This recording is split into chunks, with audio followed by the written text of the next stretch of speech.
भासमाना समाना सा मे वाग्देवतेयम् निवसतु वदने सर्वदा सुप्रसन्ना वेदमयीं नादमयीं बिन्दुमयीं परपदोद्यदिन्दुमयीं यन्त्रमयीं तन्त्रमयीं प्रकृतिमयीं नौमि विश्वविकृतिमयीं शरदिन्दुसमाकारे परब्रह्मस्वरूपिणी वासरापीठनिलये सरस्वति नमोऽस्तु ते।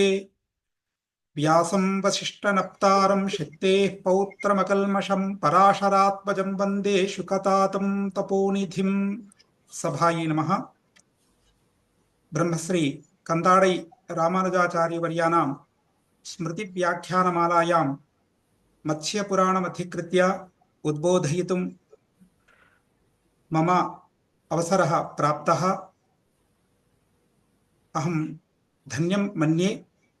एनम् अवसरं कल्पितवद्भ्यः संस्कृतपरिषदः निदेशकवर्येभ्यः आचार्य पिन्ना मधुसूदनवर्येभ्यः एवं अद्यतनसभायाः अध्यक्षाः सन्ति अस्माकं पूर्वनिदेशकवर्याः आचार्य के नीलकण्ठमहोदयाः, तेभ्यः धन्यवादं समर्पयामि। एवमेव अत्र आभासीयपटले उपस्थितेभ्यः भवद्भ्यः सर्वेभ्यः अभिवन्द्य अहं विषयम् उपस्थापयितुं प्रयत्नं करिष्ये। तत्र सर्वेषां सौकर्याय एवं अधिकस्य विषय उपस्थापनाय सौकर्यं भवति इति तत्र अहं तेलुगुभाषाम् आश्रित्यैव मदीयं व्याख्यानं कर्तुम् ईहे।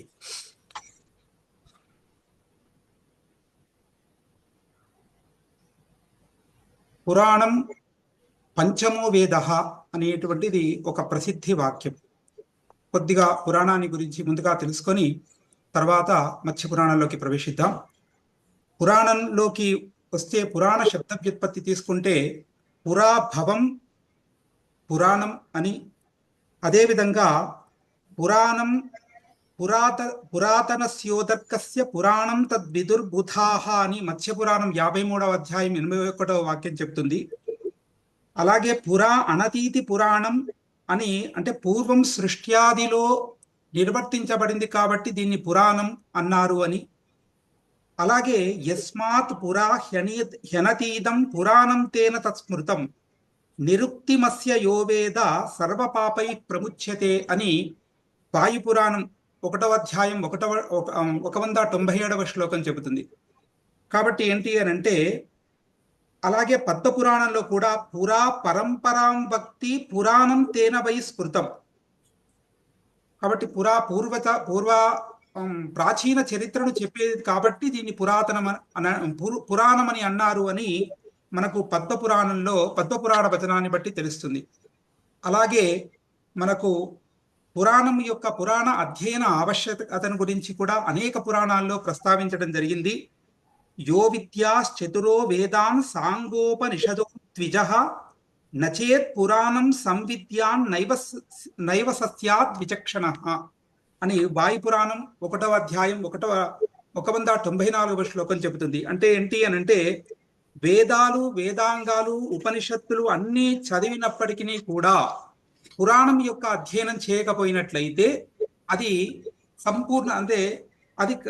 సమాప్తి అంటే సంపూర్ణ విద్య అనిపించుకోదు అనేటువంటి ఒక విషయం వాయుపురాణ వాక్యం ద్వారా తెలుస్తుంది.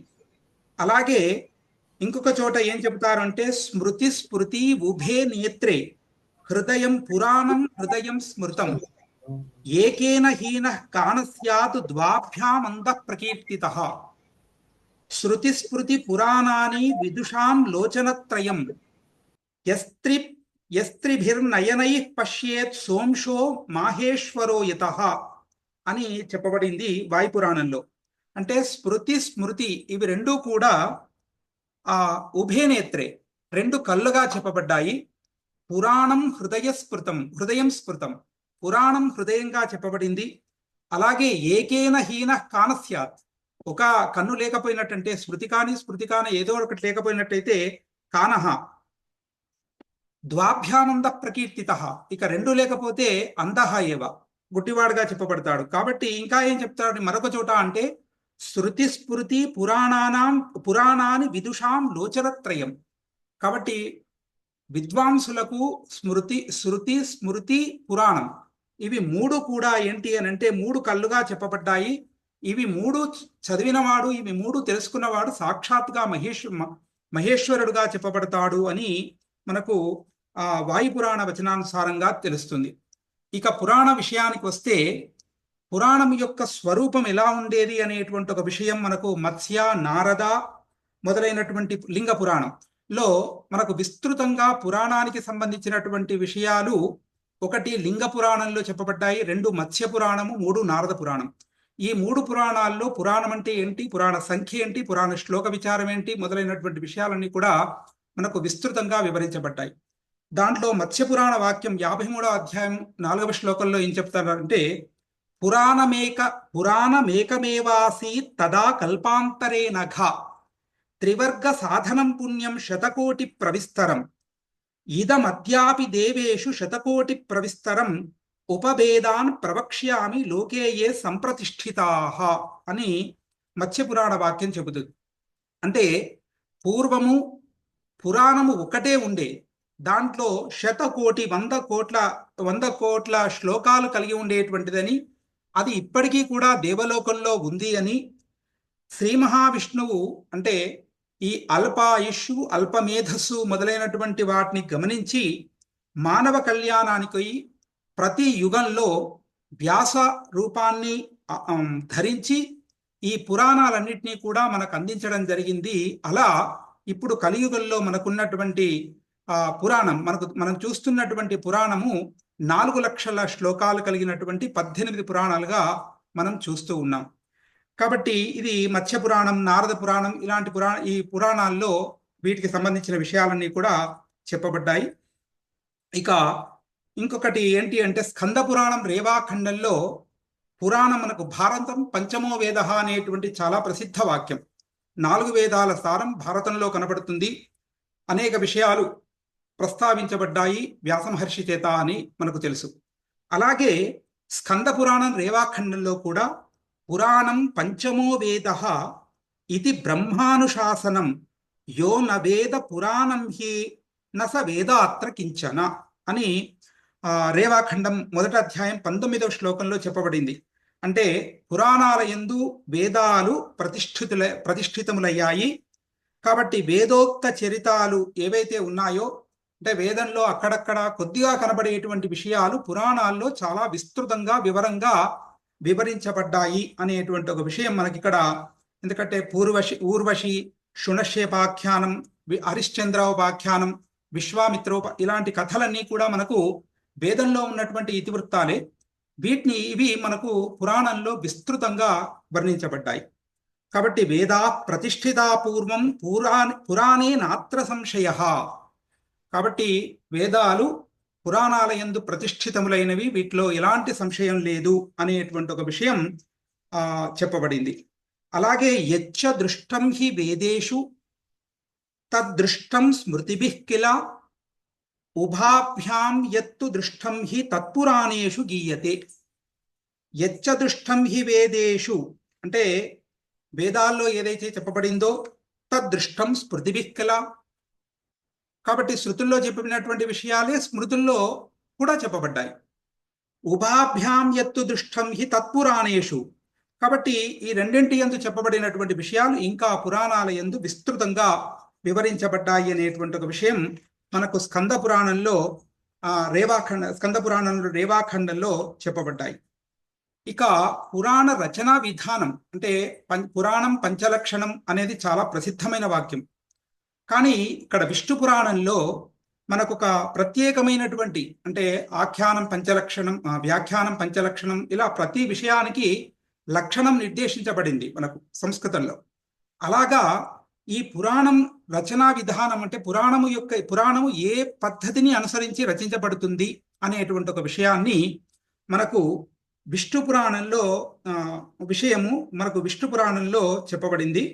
ఏమని అంటే ఆఖ్యానైశ్చాప్యుపాఖ్యానైః గాథాభిః కల్పశుద్ధిభిః పురాణ సంహితాం చక్రే పురాణార్థ విశారదాః. విష్ణు పురాణం 3వ అంశం 6వ అధ్యాయం 15వ శ్లోకం ఇది ఈ శ్లోకం చెప్పబడింది. ఆఖ్యానైః, ఆఖ్యానములు, ఉపాఖ్యానాలు, గాథలు, కల్పశుద్ధి అనేటువంటి ఒక 5 అంశాలు, 4 అంశాలు ప్రధానంగా ఆఖ్యానాలు, ఉపాఖ్యానాలు, గాథ, కల్పశుద్ధి, ఈ 4 అంశాలతోటి పురాణ సంహితాన్ చక్రే. కాబట్టి పురాణ సంహితను చేశాడు వ్యాస మహర్షి అని పురాణార్థ విశారదాః, పురాణాన్ని గురించి బాగా తెలిసినటువంటి పండితులు చెప్పారు అని విష్ణు పురాణ వాక్యం మనకు చెప్తుంది. ఆఖ్యానం అంటే ఏంటి? మనకు అనేకంగా కనబడుతూ ఉంటాయి. స్వయం దృష్టార్థ కథనం ప్రాహురాఖ్యానకం బుధాః. తాను స్వయంగా చూసి చెప్పినటువంటి దాన్ని ఆఖ్యానము అని అంటారు. మనకిక్కడ పురాణాల్లో వరాహ పురాణంలో దీర్ఘ తపస్సుని యొక్క ఆఖ్యానం, ఇలాంటి ఆఖ్యానాలు మనకు పురాణాల్లో చాలా ఆఖ్యానాలు కనబడతాయి. అలాగే ఉపాఖ్యానం. ఉపాఖ్యానం అంటే ఏంటి? శృతస్యార్థస్య కథనం ఉపాఖ్యానం ప్రచక్షసి. అంటే ఒక వ్యక్తి తాను విన్నటువంటి దాన్ని మరొక వ్యక్తికి చెప్పడం, దాన్ని ఉపాఖ్యానము అని అంటారు. అవి మనకు హరిశ్చంద్రోపాఖ్యానము, తర్వాత నచికేతోపాఖ్యానము, యయాతి, ఈ మత్స్యపురాణంలో చెప్పబడినటువంటి యయాత్యుపాఖ్యానము, ఇవన్నీ కూడా ఉపాఖ్యానాలు, ప్రసిద్ధమైనటువంటి ఉపాఖ్యానాలు మనకు పురాణాల్లో కనబడతాయి. రెండవది. ఇక మూడవది ఏంటి అంటే గాథ. అంటే బ్రాహ్మణాలు, ఉపనిషత్తులు, ఆరణ్యకాలు మొదలైనటువంటి వాటి యందు మనకు పద్యాలు, మహాభారతం మొదలైనటువంటి వాటిలలో కనబడుతున్నటువంటి విషయాలు, ఒక చాలా గొప్పనైనటువంటి భావాన్ని చెప్పేటువంటి శ్లోకాలు కనబడుతూ ఉంటాయి. కానీ ఆ శ్లోకాలు ఎవరు రచించారు అనేటువంటి ప్రశ్నకు మనకు ఆన్సర్స్ దొరకవు. చాలా గొప్ప శ్లోకాలు జనాల నోట్లలో ఆడుతూ ఉంటాయి. ఇది ఎక్కడిది అంటే గ్రంథం మనం కొన్ని చెప్పలేము, గ్రంథకర్త పేరు కూడా చెప్పలేము. అలాంటి వ్యక్తుల యొక్క మహత్వము, అంటే వాళ్ళ యొక్క స్థుతులు, అలాగే మహాత్ముల యొక్క ధైర్య, వీర్య, పరాక్రమాలను చెప్పేటువంటి కథలు మొదలైనటువంటి అవన్నీ ఏవైతే ఉన్నాయో అవి గాథలుగా చెప్పబడతాయి. ఆ గాథలు కూడా మనకు పురాణాల్లో చాలా కనబడతాయి. మత్స్య పురాణంలో పితృగాథ, అంటే పితృలకు సంబంధించినటువంటి గాథ మనకు ప్రధానంగా కనబడుతుంది. ఇక కల్పశుద్ధి అనేది 4వ లక్షణం. కల్పశుద్ధి ఏం చెబుతుంది అని అంటే, కల్పశబ్దంతో మనకు శిక్షా, వ్యాకరణం, ఛందస్సు, నిరుక్తం, జ్యోతిషం, కల్పం అనేటువంటి దాంట్లో శ్రౌత, గృహ్య, ధర్మ, శుల్భ సూత్రాలు 4ంటిని కల్పశబ్దంతో మనం స్వీకరిస్తాం. కాబట్టి ఇక్కడ ఏంటి అంటే సదాచార సంగ్రహం. అంటే కల్పంలో, ధర్మశాస్త్రంలో ఏం చెప్పబోతుంది అంటే విధి నిషేధాలు, ఇలా ఉండాలి, ఇలా ఉండకూడదు అనేటువంటి విషయాలన్నిటి కూడా మనకు ధర్మశాస్త్రంలో చెప్పబడతాయి. కాబట్టి వాటిని, అంటే శుద్ధి, కల్ప అనేటువంటి శబ్దంతో ఈ సదాచారం మొదలైనటువంటి విషయాలను గ్రహించాలి. శుద్ధి శబ్దంతో ఈ శుద్ధి కూడా మలశుద్ధి, స్పర్శ శుద్ధి, ఏన శుద్ధి మొదలైనటువంటి శుద్ధులుగా చెప్పబడతాయి. కాబట్టి ఇక్కడ ఈ పురాణాల్లో ధర్మశాస్త్రానికి సంబంధించిన విషయాలు, అనేకమైన విషయాలు అనేక సందర్భాల్లో మనకు కనబడతాయి. కాబట్టి ఈ 4 అంశాలతోటి, ఆఖ్యానాలు, ఉపాఖ్యానాలు, గాథలు, కల్పశుద్ధి, ఈ 4 అంశాల లక్షణాలు మనకు పురాణాల్లో కనబడతాయి. ఇక ప్రసిద్ధమైంది మనకు పురాణం పంచలక్షణం, సర్గశ్చ ప్రతిసర్గస్థ వంశోమన్వంతరానిచ వంశాను చరితం చేయవల పురాణం పంచలక్షణం అని ఏదైతే ప్రసిద్ధమైనటువంటి లక్షణం ఉందో ఆ లక్షణం మనకు ప్రతి పురాణంలో కూడా కనబడుతూ ఉన్నాయి.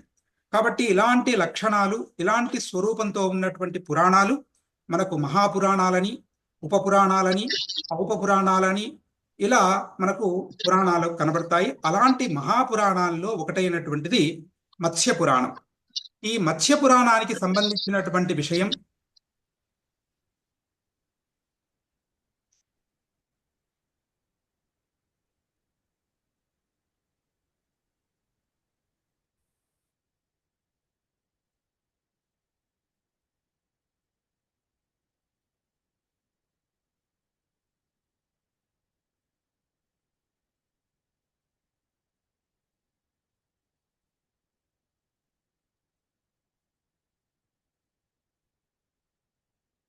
ఇక్కడ మత్స్య పురాణం ప్రతి చోట మనకొక ప్రధానంగా ప్రశ్న, అంటే ప్రశ్నతోటే ఏదైనా కూడా ప్రశ్న ఉంటేనే సమాధానం వస్తుంది.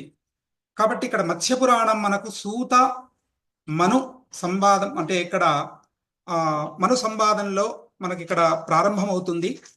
ఇక్కడ ఏంటి అని అంటే 4 ప్రశ్నలు, అంటే మత్స్య ఆవిర్భావము, అంటే మత్స్యావతారంలో మత్స్యావతార కథనం అనేటువంటిది మనకు ప్రథమాధ్యాయంలో మనకు కనబడుతుంది. అక్కడ ఏం చెప్తాడంటే, అలాగే అన్ని పురాణాల్లో ఉన్నట్టుగానే ఇక్కడ సత్రయాగము, ఆ సత్రయాగంలో ఈ సూతులు అంటే మధ్యలో విశ్రాంతి కాలంలో ఆ మహర్షులందరూ కూడా వారిని ప్రశ్నించడం, సూతుడు తన కథనంతా కూడా చెప్పడం, ఇది అన్ని పురాణాల్లో ఉన్నట్టుగానే ఇక్కడ కూడా ఉంది. ఇక్కడ ఈ మత్స్య ఆవిర్భావ కథను చెబుతూ మనకు మొదటి అధ్యాయంలో చెబుతూ ఉంటాడు. ఏమని అనంటే అంటే మనువు పితృతర్పణం చేస్తూ ఉండగా అతని దోసిట్లో నీళ్ళలో ఒక మత్స్యము రావడం, ఆ మత్స్యము అంటే మత్స్యం ఉంది కదా అనేటువంటి ఒక ఉద్దేశంతో దాన్ని ఆ కమండల జలంలో అంటే జలం ఉంటేనే కదా మత్స్యం బతికేది, అలా వేయడము. అది అహోరాత్రంలో 2 అంటే దాని యొక్క కాయం పెరుగుతూ పెరుగుతూ పెరుగుతూ ఉంటుంది, అది అక్కడ దీర్ఘంగా అయిపోతుంది. అప్పుడు విష్ణువు దాని యొక్క అంటే విష్ణువుగా తీసుకొని అది మత్స్య ఆవిర్భావ కథ, ఇది మనకు మొదటి అధ్యాయంలో కనబడుతుంది. దాని తర్వాత ఏంటి అని అంటే ఇక ఇంతింత చాలా దీర్ఘకాయమైనటువంటి విషయంలో అప్పుడు మనువు ఆశ్చర్యపోతాడు. అప్పుడు సత్యాన్ని తెలుసుకుంటాడు. అప్పుడు విష్ణువు అవతరించి తనకు దానికి సంబంధించినటువంటి విషయం అంతా కూడా, అంటే సృష్టి, అండజాలు, శ్వేతజాలు, జరాయుజాలు మొదలైనటువంటి వాటి విషయాల్లో చెబుతూ దానికి సంబంధించినటువంటి విషయానంతా కూడా ఒక్కొక్కటిగా చెబుతూ ఉంటాడు. ఇది మత్స్యావతార విషయం. ఇక దీంట్లో మొట్టమొదటిగా మనకు ఒక 4 ప్రశ్నలు చెబుతారు. ఏంటి అనంటే, భగవన్ మత్స్యరూపత్వమాప్య జగత్ కథం ససర్జ, అంటే భగవంతుడు మత్స్యావతార రూపాన్ని ఎత్తి జగత్తును ఏ విధంగా సృజించాడు అనేటువంటిది మొట్టమొదటి ప్రశ్న. ఈ ప్రశ్న ఇప్పుడు ఇందాక మనం చెప్పుకున్నటువంటి కథలో ఇక్కడ 1 నుంచి 1 అండజాలు, శ్వేతజాలు, ఉద్భిజాలు, తర్వాత ఈ భూగోళ ఉత్పత్తి, వాటికి సంబంధించిన విషయాలన్నీ కూడా వరుసగా చెబుతుంటాడు. అవి ముందు ముందు మనం చూస్తాం. 1వ ప్రశ్న, శివ భైరవత్వం కథమాప్తవాన్, శివుడు భైరవత్వాన్ని ఏ విధంగా పొందాడు. రెండవ ప్రశ్న, ఇక్కడ అంధకాసుర సంహారం, అంధకాసురుని యొక్క సంహారం ఇక్కడ ప్రధానంగా మనకి పురాణంలో కనబడుతుంది. ఆ అంధకాసుర సంహారంలో ఈ ప్రశ్నకు సమాధానం, శివ పురారి కథమభవత్, శివుడు పురారి ఏ విధంగా అయ్యాడు. 3వ ప్రశ్న, ఇది త్రిపురోపాఖ్యానం. ఈ పురాణంలో విస్తృతంగా చెప్పబడినటువంటి ఆఖ్యానం త్రిపురోపాఖ్యానంలో మనకు కనబడతాయి. అలాగే వృషభధ్వజ కపాలిత్వం కథమాప్తవాన్, వృషభధ్వజుడు కపాలిత్వాన్ని ఏ విధంగా పొందాడు. 4వ ప్రశ్న, ఇది కూడా ఈ పరంపరలోనే మనకు సమాధానం. ఈ ప్రకారంగా 4 ప్రశ్నలు ఇక్కడ. మత్స్యావతారాన్ని ఎత్తి మత్స్యావతార స్వరూపుడైనటువంటి విష్ణువు జగత్తును ఏ విధంగా సృజించాడు, శివుడు భైరవత్వాన్ని ఏ విధంగా పొందాడు, శివుడు పురారి ఏ విధంగా అయ్యాడు, అలాగే వృషభధ్వజుడు కపాలిత్వాన్ని ఏ విధంగా పొందాడు అనేటువంటిది మనకి ఇక్కడ మొదటి అధ్యాయంలో కథం ససర్జ భగవన్ మత్స్య రూపిత్వ ఆశ్రిత భైరవత్వం భవస్యాపి పురారిత్వం నిగద్యతే కుత హేతో కపాలిత్వం జగామస వృషధ్వజ ఏతత్ సర్వం సమాచక్ష్వ సూత విస్తరత క్రమాత్. మునులందరూ కూడా, అయ్యా మాకు ఈ ప్రశ్నలున్నాయి, ఇంకా అంటే ఈ పురాణ పరంపర సాగుతూ ఉంది కాబట్టి అక్కడికి ఒక పురాణం కాగానే మళ్ళీ ప్రశ్నలు, మళ్ళీ ఇంకొక కొత్త పురాణం ప్రారంభించడం, ఇలా ఈ పురాణ పరంపర సాగుతూ ఉంది. ఇక మత్స్యావతార ఇందాక చెప్పినటువంటి విషయంగా అక్కడ చెప్తూ, ఎత్ర కల్పాదౌ శృతీనాం ప్రవృత్త్యర్థం జనార్దన మత్స్యరూపేణ సప్తకల్పానాం వర్ణనం కృతవాన్ తదేవ మాత్స్యమితి జానీయాత్ తస్య శ్లోక సంఖ్యాతు 14,000 యో నరః ఏమమాత్స్యం కృత్వా ధేన్వా సమన్వితం పురాణమిదం దదాతి సతు సమగ్ర పృథ్వీదానస్య ఫలం లభతే.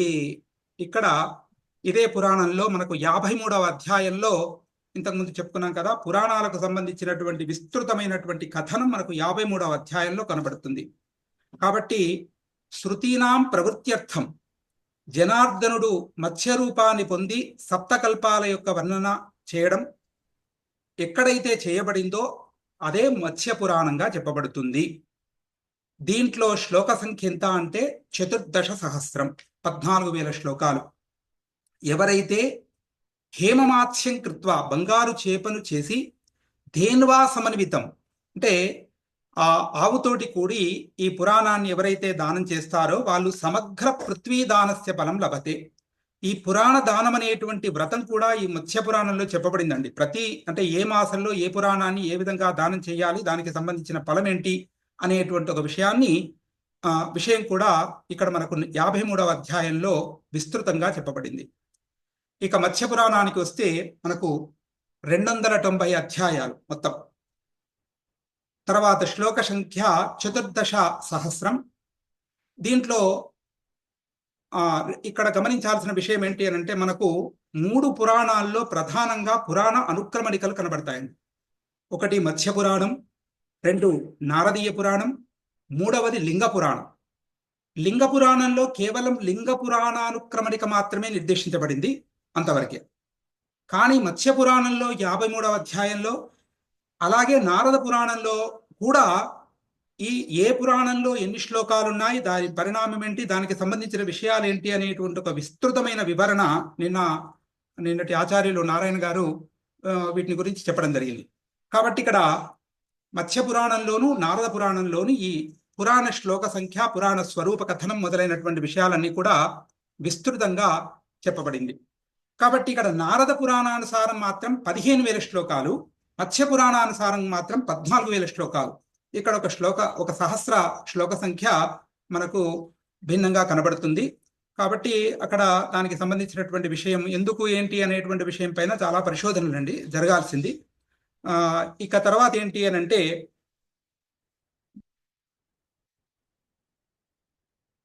ఈ నారద పురాణంలో 92వ అధ్యాయంలో 92 నుంచి 99 అధ్యాయాలు ఈ పురాణాలకు సంబంధించినటువంటి విషయాలన్నీ కూడా చర్చింపబడ్డాయి. ఇక అలాగే పురాణ అనుక్రమణికలు కూడా మత్స్య పురాణానుక్రమణిక మనకు నారద పురాణంలో కనబడుతుంది. మత్స్య పురాణం యొక్క చివరి అధ్యాయంలో కూడా మత్స్య పురాణానుక్రమణిక మనకు 2 చోట్ల కనబడుతుంది. విషయాలు మాత్రం సమానంగానే ఉన్నాయండి, దాంట్లో అంతరం ఏం లేదు. కానీ శ్లోక సంఖ్య విషయంలో మాత్రమే మనకు భేదం కనబడుతుంది. ఇక ప్రధానమైనటువంటి విషయాలు మత్స్య పురాణంలో ఔప పురాణాలు కూడా దీంట్లో చెప్పబడ్డాయి. సనత్ కుమారం, ఎందుకంటే మనకు పురాణ ఉద్ఘాటన కార్యక్రమంలో చిరావురి వారు ఈ ఔప పురాణాలు వాటికి సంబంధించిన విషయాలు ఒకే పేరుతోటి, అంటే మహాపురాణంలో పేరుంటుంది, ఉప పురాణంలో కూడా పేరుంటుంది, వాటికి సంబంధించిన విషయాలు వారు అక్కడ ప్రస్తావించడం జరిగింది. సనత్ కుమారం, బృహన్నారదీయం, ఆదిత్యం, సూర్య, నందికేశ్వర, కౌర్మ, భాగవత, వశిష్ఠ, భార్గవ, ముద్గల, కల్కి, దేవీ భాగవతం, బృహద్ధర్మ పురాణం, పరానంద పురాణం, వన్హి పురాణం, పశుపతి పురాణం, హరివంశం, భాగవతం. ఇది 53వ అధ్యాయంలోనే ఈ ఔప పురాణాల గురించి సంబంధించినటువంటి విషయం చెప్పబడింది.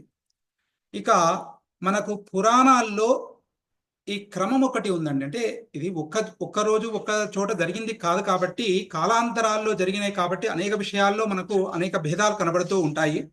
ఇది అంటే విష్ణు పురాణాల్లో ఈ ఒక క్రమము తర్వాత శ్లోక సంఖ్యలో కూడా భిన్న పురాణాల్లో భిన్న శ్లోక సంఖ్య కనబడుతుందండి. అంటే ఇక్కడ పద్మ పురాణంలో 55,000 శ్లోకాలు, మనకు మత్స్య పురాణంలో నారద పురాణంలో చెప్పినటువంటి ప్రకారంగా మనకు 55 ఉంటే పద్మ పురాణంలో 59,000 శ్లోకాల ప్రస్తావన. ఇలా ఇక్కడ గమనించండి. ఈ శ్లోకాలు ఏంటి అని అంటే మనకు ఇక్కడ చూడండి, శివపురాణంలో 55, దేవీ భాగవతంలో 60, శ్రీమద్ భాగవతంలో 55, నారద పురాణంలో చెప్పబడలేదు, మార్కండేయ 59. ఇలా ఈ పురాణ క్రమము, పురాణ శ్లోక సంఖ్య ఈ రెండింటిలో కూడా మనకు భేదాలను గమనించవచ్చు. కాబట్టి దీనికి ఏంటి అని అంటే మనకు కల్ప భేదాలతోటి ఈ పురాణ భేదాలు అనేటువంటివి రావడం జరిగింది అనేటువంటి ఒక విషయంగా కూడా మనకు సమాధానం చెప్పుకోవచ్చు. దానికి పద్మ పురాణంలో ఒక ప్రసిద్ధమైనటువంటి, అంటే చాలా మంది ప్రశ్నిస్తూ ఉంటారు, అంటే పురాణాలను యాక్సెప్ట్ చేయనటువంటి వాళ్ళు. కాబట్టి ఈ పురాణంలో ఒక రకంగా ఉంది, ఆ పురాణంలో ఒక రకంగా ఉంది, ఏంటి అని అంటే దానికి కల్పభేదం అనేటువంటి ఒక విషయం కారణం. కాబట్టి మనకున్నటువంటి అల్పమైనటువంటి బుద్ధి, అల్పమైనటువంటి కాలంతో దాన్ని ఊహిస్తే అది మనకు సమాధానం దొరకదు. అది మనకు పద్మ పురాణంలో దానికి సమాధానం చెప్పడం జరిగిందండి.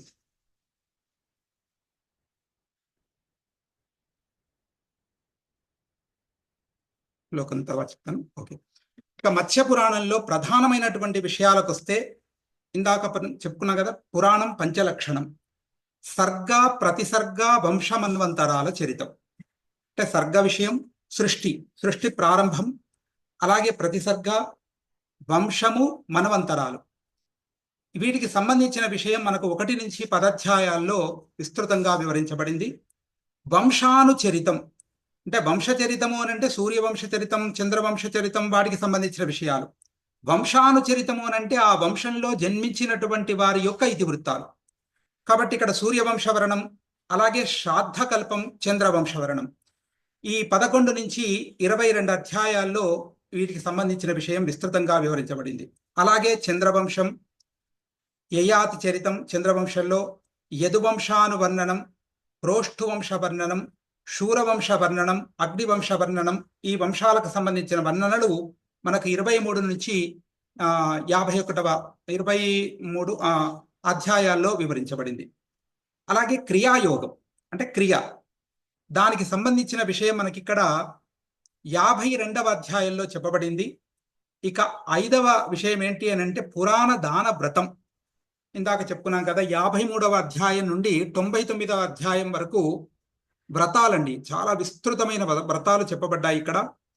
ఆ వ్రతాల్లో షష్ఠి ముందు చూపించబోతాను.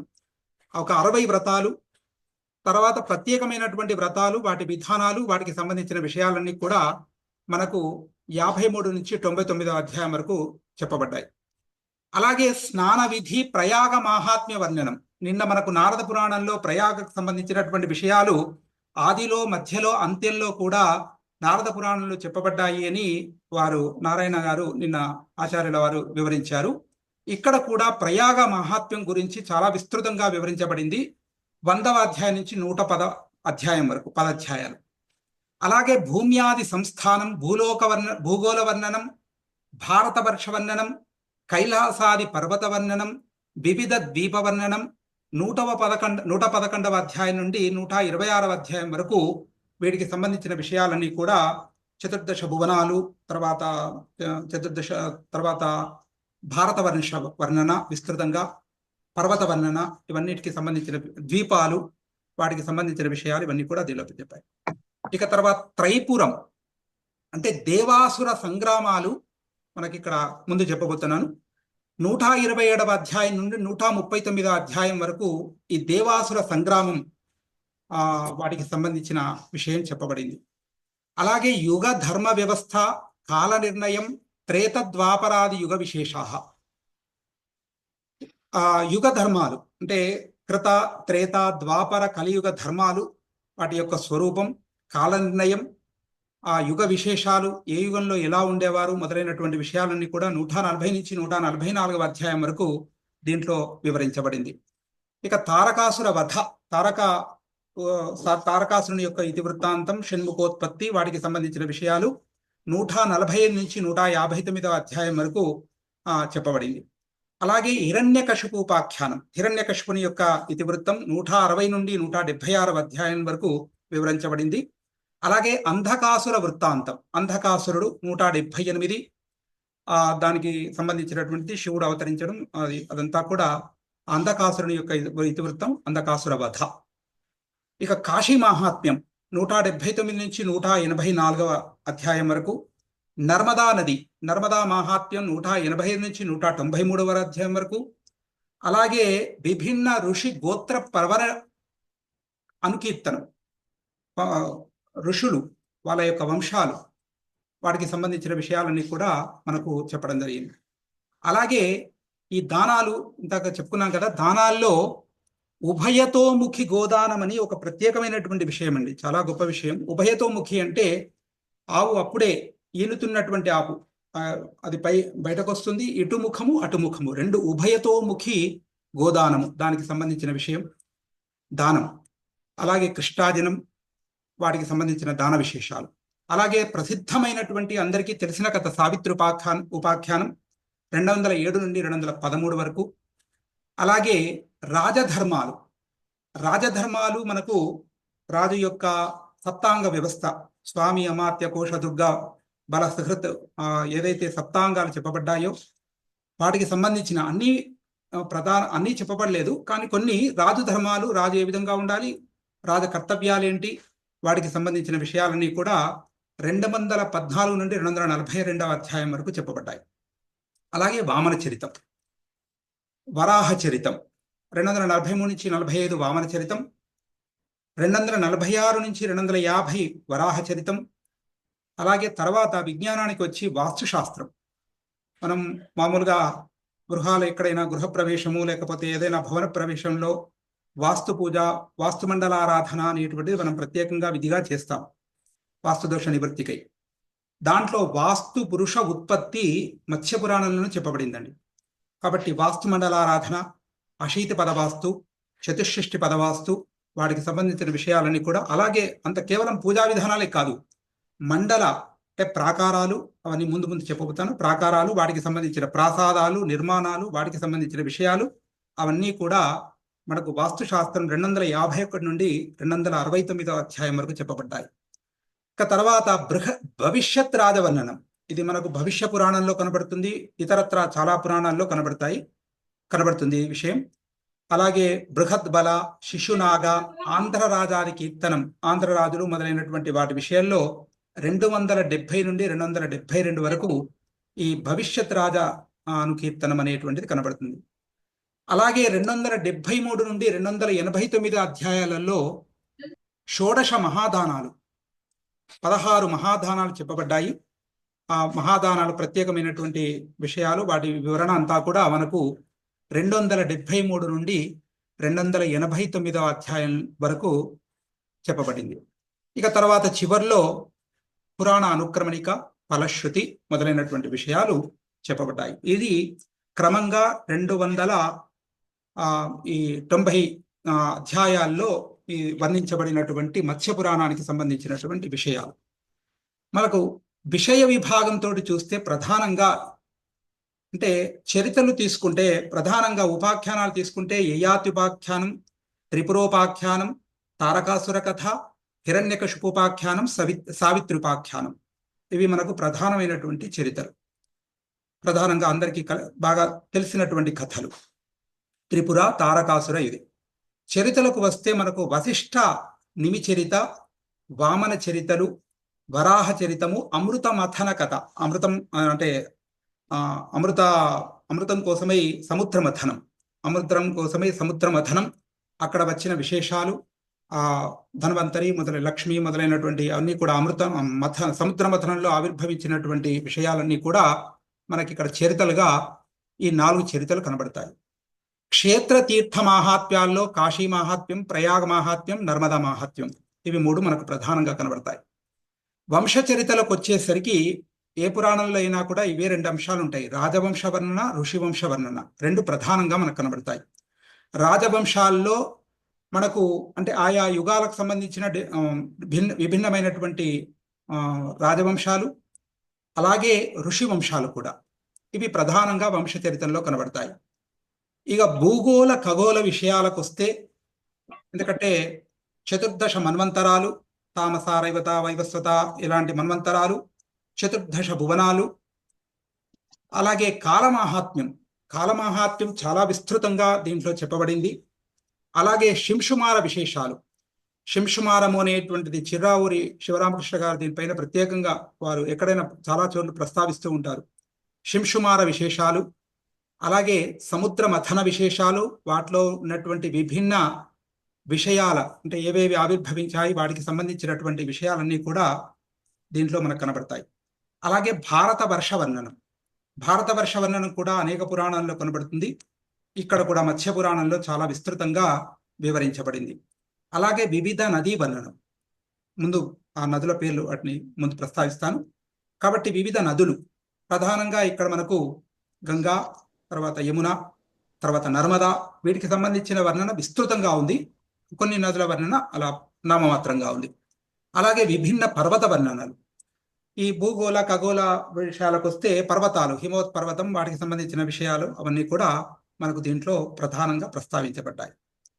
ఇక రాజధర్మ కథనం, ఇందాక చెప్పుకున్నట్టుగా రాజధర్మాలు, సామదాన భేద దండోపాయాలు, అలాగే దండన విధానం, అంటే ఏ విధంగా దండించాలి దానికి సంబంధించినటువంటి విషయాలు, అలాగే విభిన్న శాంతులు, అంటే ఇక అధిదైవిక, అధిభౌతిక, ఆధ్యాత్మిక వాటికి సంబంధించినటువంటి తాపత్రయం, అలాగే ఉత్పాతాలు మొదలైనటువంటి సంభవించినప్పుడు రాజు ఆచరించాల్సినటువంటి విధులు, చేయాల్సినటువంటి యజ్ఞాలు, యాగాలు, వాటికి సంబంధించిన శాంతులు మొదలైనటువంటివి చాలా విస్తృతంగా చెప్పబడ్డాయి. ఎందుకంటే లోకరక్షణనే రాజుకు ప్రధానమైనటువంటి కర్తవ్యం కాబట్టి లోకాన్ని కాపాడడానికి, అంటే జనాలను లోకాన్ని కాపాడడానికి రాజు చేయాల్సినటువంటి కర్తవ్య విధులు ఏంటి, వాటికి సంబంధించిన విషయాలు ఏంటి, అవన్నీ కూడా చెప్పబడ్డాయి. అలాగే యాత్ర, అట్లా సంధి, విగ్రహ, యాన, ఆసన, ద్వైదీభావ సమాశ్రయాలనేటువంటి షడ్విధ ఉపాయాలు, వాటికి సంబంధించిన విషయాలు, అలాగే దుస్వప్న, సుస్వప్నాలు. కాబట్టి దుస్వప్నం వస్తే వాటికి సంబంధించిన విషయాలు, సుస్వప్నము మంచి కళలు, వాటికి సంబంధించిన విషయాలు, ఇవన్నీ కూడా మనకు రాజ విభాగానికి సంబంధించి రాజధర్మ కథనంలో ప్రధానంగా ప్రస్తావించబడ్డాయి. ఇక దీంట్లో ఏంటి అని అంటే వాస్తుశాస్త్రం. వాస్తుశాస్త్రం చాలా ప్రధానమైనటువంటి విషయం కాబట్టి ఇక్కడ వాస్తు పురుష ఉత్పత్తి, దీంట్లో మనకు అంధకాసుర అంటే ఒక చోట వర్ణిస్తాడు. ఇక్కడ వాస్తు పురుషుడు ఏ విధంగా ఆవిర్భవించాడు, వాటికి సంబంధించినటువంటి దాని యొక్క స్వరూపం ఏంటి, ఆ కథంతా కూడా మనకు వాస్తు పురుష ఉత్పత్తిలో కనబడుతుంది. అలాగే చతుషష్ఠి పదవాస్తు, అశీతి పదవాస్తు, అలాగే స్తంభమాన నిర్ణయం, తర్వాత ఏంటి అని అంటే గృహ ప్రవేశాది ప్రతిపాదనం, ప్రతిమా లక్షణం, ఆయా దేవతలకు సంబంధించినటువంటి ప్రతిమా లక్షణం ఏ విధంగా ఉండాలి, ఆయుధ విశేషాలు, వాటికి సంబంధించినటువంటి విషయాలు, అలాగే దాంట్లో ప్రధానంగా అర్ధనారీశ్వర, సోమ, మహేశ్వర, శివనారాయణ, తర్వాత మహావరాహ, నారసింహ, త్రివిక్రమ, బ్రహ్మ, కార్తికేయ, వినాయక, కాత్యాయని, ఇంద్ర మొదలైనటువంటి ప్రతిమల యొక్క లక్షణాలన్నీ కూడా మత్స్యపురాణంలో చెప్పబడ్డాయి. వాటికి సంబంధించి అలాగే సూర్యుని యొక్క అగ్ని, యమ, నిరుతి, వరుణ, కుబేర, ఈశాన, సప్తమాతృకలు, అలాగే లక్ష్మి, యక్షిణి, అలాగే క్షేత్రపాల మొదలైనటువంటి దేవతల యొక్క ప్రతిమా లక్షణాలు ఏ విధంగా ఉండాలి, వాటికి సంబంధించిన విషయాలు ఏంటి అనేటువంటి విషయాలన్నీ కూడా చెప్పబడ్డాయి.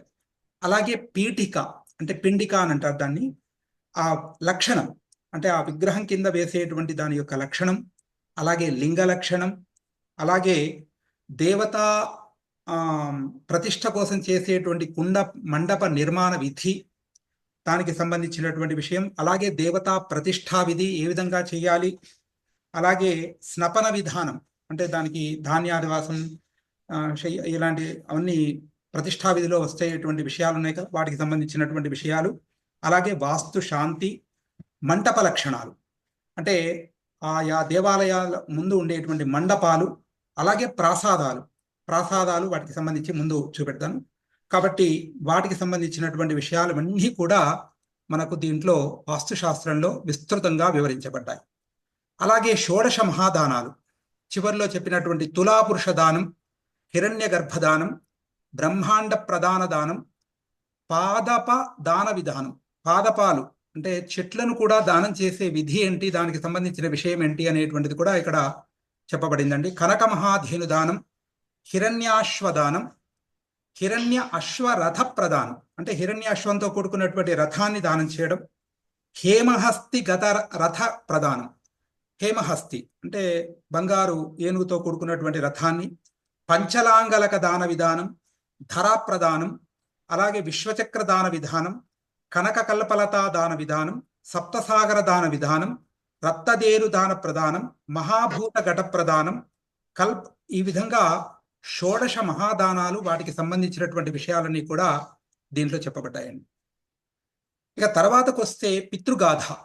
ఈ పితృగాథ విషయంలో అంటే ఆరంభంలోనే మనకు శ్రాద్ధ విధి, వీటికి సంబంధించినటువంటి విషయాలు, తర్వాత శ్రాద్ధంలో వచ్చేటువంటి కుషిక విప్రుని యొక్క కథ, వాటికి సంబంధించినటువంటి విషయాలు, ఇంకా శ్రాద్ధానికి సంబంధించినటువంటి విధులు, బ్రాహ్మణ దానికి సంబంధించిన అంశాలు అవన్నీ కూడా, పిండ ప్రదానాలు దానికి సంబంధించిన విషయాలన్నీ కూడా ఈ శ్రాద్ధ విధిలో చాలా విస్తృతంగా వివరించబడినాయి దీంట్లో. ఇక వ్రతాలకు వస్తే, వ్రతాలలో చాలా విశేషాలు ప్రధానంగా చెప్పబడ్డాయి. దానిలో తటాక ప్రతిష్ఠా వ్రతం, ఆరామ ప్రతిష్ఠ, అగస్త్యోత్పత్తి, అలాగే ఇంకా చాలా వ్రతాలు దీంట్లో చెప్పబడ్డాయి. నక్షత్ర పురుష వ్రతం, ఆదిత్య శయన వ్రతం, కృష్ణాష్టమి, రోహిణి చంద్రశయన వ్రతం, సౌభాగ్య శయన వ్రతం, అగస్త్యోత్పత్తి కథనం, అనంతా తృతీయ, రసకల్యాణ, ఇలా అక్షయ తృతీయ వ్రతం, సారస్వత వ్రతం, మొత్తం ఇలా చాలా వ్రతాలు చెప్పబడ్డాయి. దాంట్లో ఇంకొక షష్ఠి వ్రతాలని కేవలం నామనిర్దేశం, వాటికి సంబంధించిన వ్రత విధానాలవన్నీ కూడా ఈ వ్రతంలో చెప్పబడ్డాయి. అలాగే ఇక్కడ ఇంకొక ప్రస్తావన, అంటే నాకు తెలిసినంత వరకు నవగ్రహాలు అవి మంత్రాలు వేదంలో ఉన్నాయి, చదువుతా, కానీ ఇక్కడ నవగ్రహ స్వరూపం, నవగ్రహాల దిక్కులు, వాటి యొక్క సమిధలు, వాటి యొక్క నైవేద్యం, వాటికి సంబంధించినటువంటి విషయాలు, వర్ణం, ఈ విషయాలన్నీ కూడా నవగ్రహ స్వరూప కథనంలో మనకి పురాణంలో కనబడతాయండి. ఇక యుగ ధర్మాలకు వచ్చి కృత యుగ ధర్మాలు, త్రేతాయుగ ధర్మాలు, ద్వాపర యుగ ధర్మాలు, కలియుగ ధర్మాలు, శిష్టాచార విశేషాలు, ఇవన్నీ కూడా మనకు ఈ యుగ ధర్మాలు అనేటువంటి టాపిక్లో ప్రధానంగా ఈ మత్స్య పురాణంలో వివరించబడ్డాయి. ఇక ఇవి ప్రధానంగా విషయ విభాగంగా తీసుకుంటే మత్స్య పురాణంలో ఈ అంశాలు మనకు ప్రధానంగా కనబడతాయి. ఇక మత్స్య పురాణంలో అంటే దాని యొక్క ప్రతిపాదన శైలి, మనకు ఇక్కడ ఒక అంశంలో ఇచ్చినటువంటి ప్రతిపాదన శైలి ఏంటి అని అంటే, అంటే ఈ జగత్తు మొత్తం కూడా అగ్ని సోమాత్మకమైనటువంటి విషయంగా చెప్తారు. అంటే అగ్ని సోమాత్మకం, అగ్ని అత్త అంటే అగ్ని అంటే తినేవాడు అని, అలాగే భోగ్య వస్తు సముదాయం అంటే అనుభవించబడేటువంటి వస్తు సముదాయం ఏదైతే ఉందో అదంతా కూడా సోమతత్వం. కాబట్టి జగత్తంతా కూడా ఈ అంశంలో అంటే అగ్ని సోమాత్మకమైనటువంటి స్వరూపమని చెప్పడం జరిగింది. దీంట్లో మనకు ఈ అంశంలో అంటే ఈ జగత్తంతా కూడా, అంటే పురాణం అంతా కూడా ఏంటి అని అంటే మనకు ప్రధానంగా ఒక ఉపాసనాత్మకమైనటువంటి పద్ధతిలో చివరిలో మనకు మోక్ష సాధన, దానికి ఉపయోగపడేటువంటిదే ఈ పురాణం అంతా కూడా అనేటువంటి విషయం ఎక్కడ ప్రస్తావించినా ఇదే అంశాన్ని మనకు పురాణాల్లో ప్రస్తావించడం జరుగుతుంది. కాబట్టి ఇక్కడ ఈ అంశంలో ఈ పద్ధతిలో ఈ మత్స్యపురాణ ప్రతిపాదన అంతా కూడా మనకు కనబడుతూ ఉంటుంది. ఇక ఈ పురాణంలో ప్రధానంగా ఉండేటువంటి ఒక విషయాలను మనం కొద్దిగా చూద్దాం. ఈ పురాణంలో మనకు దేవాసుర సంగ్రామాలు, అంటే దేవతలకు అసురులకు జరిగినటువంటి యుద్ధాలు ఎన్ని అనేటువంటి ఒక విషయం మనకు 47వ అధ్యాయంలో వివరించబడిందండి. దీన్ని నారసింహం ఒక యుద్ధం, దీని పేర్లు అంటే వీటికి కొన్ని పేర్లు ప్రస్తావించబడినాయి. నారసింహం ఈ అధ్యాయాలండి, ఈ సంఖ్యలో అధ్యాయాలు ఇక్కడ 160, 61, 62 అధ్యాయాల్లో. అలాగే వామనం 13 అంటే 213, 244, 45, వారాహం 46, 47, అమృత మంథనం అంటే సముద్ర మథనం కోసమే చేసేటువంటి అక్కడ సంగ్రామం, తారకామయం అంటే తారకాసుర, ఇందాక చెప్పుకున్నటువంటి తారకాసుర ఇతివృత్తం, తారకాసురునితో జరిగిన సంగ్రామం 170 నుంచి 77, బకవధం అనేటువంటిది ఒక యుద్ధం. ఇది దీంట్లో పెద్దగా ఇక్కడ కనబడలేదండి, అంటే వివరణ పెద్దగా లేదు ఇక్కడ. 155, త్రైపురం త్రిపురాసుర సంహారం 127, అంధకాసుర వధ 178, వృత్రవధ. అయితే మత్స్యపురాణంలో ఈ కథ అంటే మత్స్యపురాణంలో వృత్రవధ మనకు కనబడదు, ఇంక వేరే పురాణాల్లో కనబడుతుంది. దీనికి సంబంధించిన కొద్దిగా అంటే పండితుల్లో భేదాభిప్రాయాలు అనేటువంటి, అంటే అక్కడ పేర్లు ప్రస్తావించబడ్డాయి కానీ అక్కడ విషయము అక్కడ మనకు కనబడడం లేదు. అలాంటి విషయాలు ఈ యుద్ధాల విషయంలో కనబడుతుంది. అలాగే హాలాహలమని, కోలాహలమని ఈ 12 యుద్ధాలు మనకి ఇక్కడ దేవాసుర సంగ్రామాలు జరిగాయని మనకు ఈ మత్స్య పురాణంలో కనబడుతుంది. ఇదే విషయానికి వచ్చి అగ్ని పురాణంలో కూడా ఈ దేవాసుర సంగ్రామాలు ప్రస్తావించబడ్డాయండి. వాటి పేర్లు నారసింహం, వామనం. దేవాసురాణం సంగ్రామ దాయార్థం ద్వాదశాభవన్. ప్రథమో నారసింహాస్తు, ద్వితీయో వామనోరణ, సంగ్రామస్వత వారాహశ్చతుర్థోమృత మంథన, తారకామయ సంగ్రామ